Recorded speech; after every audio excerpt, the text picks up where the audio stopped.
On the 17th of January this year, for the first time since the Scottish Parliament reconvened in 1999, the UK government signed a Section 35 order, blocking the Gender Recognition Reform Bill from attaining royal assent, despite gender recognition being devolved to Scotland.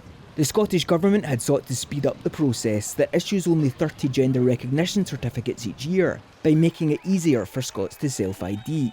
But after weeks of speculation since the passing of the bill, Scottish Secretary Alister Jack announced that he would block the controversial reform for its incompatibility with the UK Equality Act. I have not taken this decision lightly. The government has looked closely at the potential impact of the bill, and I've considered all relevant policy and operational implications together with the Minister for Women and Equalities.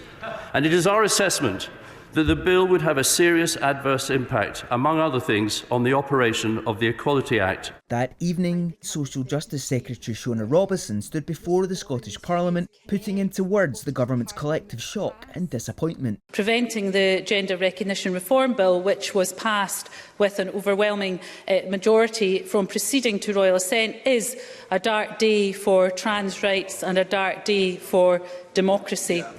The GRR bill took 5 years to pass through the Parliament, at all times met by frequent opposition, including the largest SNP rebellion in 15 years of government. Concerns underlined women's safety in single-sex spaces and the risks of lowering the age of self-ID from 18 to 16. Susan Smith was a constant in that opposition.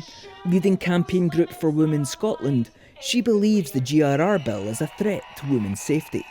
What we ended up with was a bill that was very similar, in fact, to the one that had been proposed 5 years before. So despite all the discussion and all the conversation, nothing really got resolved.